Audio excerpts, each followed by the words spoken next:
Hello Gemini, Sun, Rising and Venus signs. Kamusta kayo? Sana ba'y nasa mabuti kayong kalagayan. Welcome back po sa Star Tarot. At kung bago kayo dito, welcome din po kayo. Please subscribe, like, share my videos, and leave me a comment po kung nakaresonate kayo. Thank you. So first message po ninyo, friendship, nurture your relationships. So maybe now is the perfect time for you to nurture your relationships, lalo-lalo na ang iyong friendly relationship. Kasi maaari na ang iba sa inyo dito, nakalimutan nyo na, no?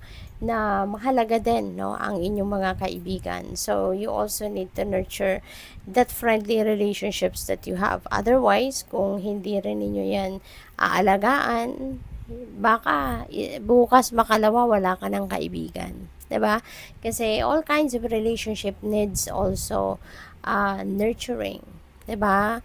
Although may mga kaibigan tayo na kahit matagal na tayong hindi nagkita, pero pag nagkita tayo, nag-usap tayo, 'di ba? Parang wala lang nangyari. Parang hindi kayo nagkalayo, 'di ba? Ng kung ilang taon, something like that. But, you know, as much as possible, if you can nurture your friendly relationships, why not?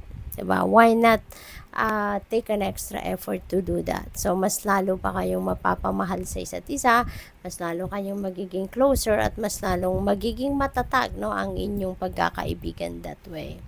So, what else? We have children. Know that your children are protected. Okay? Kasi baka ang iba sa inyo dito, Gemini, baka masyado kayo nag-aalala, no, sa inyong mga anak. Baka kayo ay sobrang nag-worry sa kanila, which is unnecessary. Okay? Kaya kayo may mensaheng ganito na know that your children are protected because the universe, ang Panginoon ay nandiyan dyan para bantayan din sila, alagaan sila para sa'yo. Okay?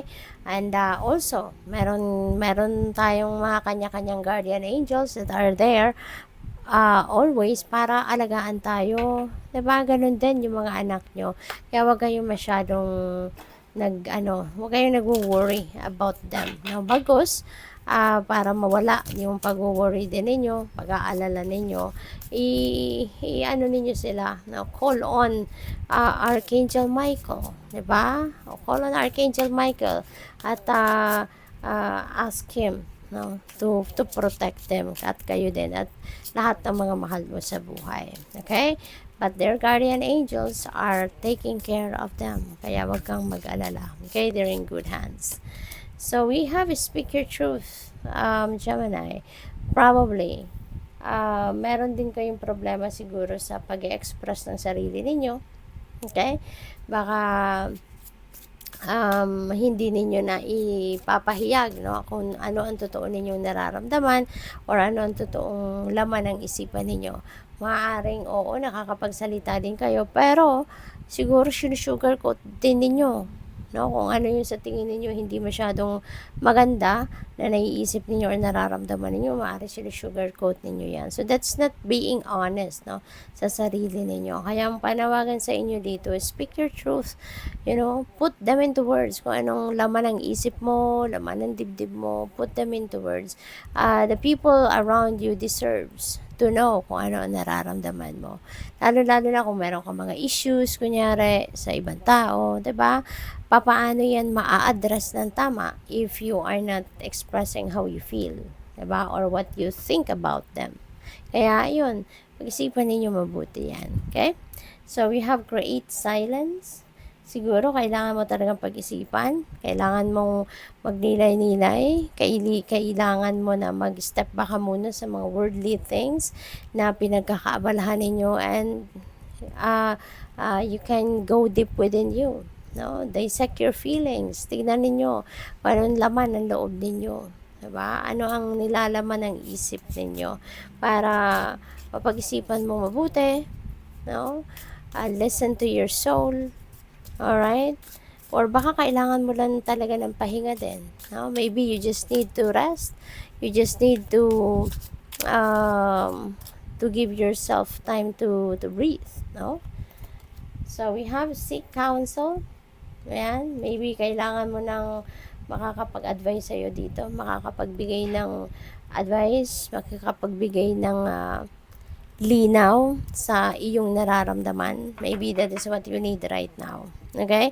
So, if you feel like doing so can help you feel better, diba? Maging magaan ang iyong pakiramdam, maging malinaw ang iyong isipan, and go for it. Okay? Seek for counsel. Seek for a mentor, a life coach, spiritual guide, spiritual counselor, whoever it is, no, whom you think na makakatulong sa iyo na gumaan ang inyong pakiramdam, then talk to that person. So, surrender to your soul's path. Okay? Your life's journey has been perfectly designed for your soul's growth. Embrace every lesson and every moment. Yeah. Kasi lahat, we need to be reminded na lahat ng nangyayari sa buhay natin, that's part of the divine plan para sa atin, para makatulong, no, sa ating soul's evolution, sa ating soul's growth. Nothing is wasted. Nothing is wasted sa buhay natin. Kahit minsan naiisip natin na nagkamali tayo, but that pagkakamali is necessary for us to experience para na meron tayong specific na lesson dyan na dapat matutunan, no?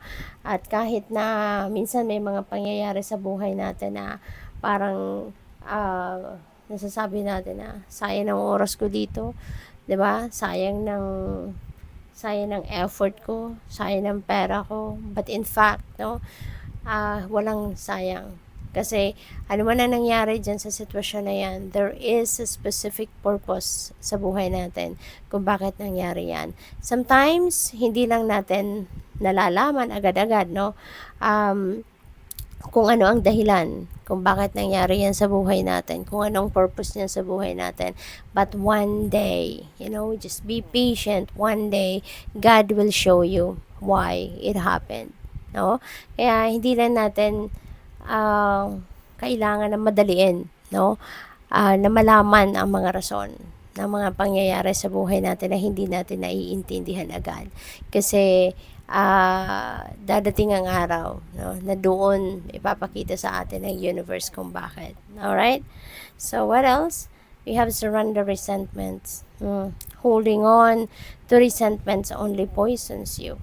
Try to forgive others for their shortcomings and keep moving forward toward positive situations in your life. Kasi yung pag-harbor ng resentments, hindi yun makakatulong sa atin. Hindi yan makakatulong sa pag-asenso natin. Hindi yan makakatulong sa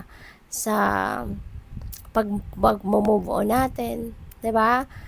Hindi yun ang purpose niya. Kaya wag na nating tambayan yan. Wag na nating hayaang masaktan palalo, no? Or masaktan pa ng mas matagal by harboring those resentments. So now, it's time siguro na pag-isipan nyo ng mas magpatawad na. 'Di ba? Matuto ng magpatawad. Matuto ng tanggalin ang mga resentments na yan so that you can start a new life. Okay? Good luck sa'yo. Thank you for watching. Love and light. Namaste.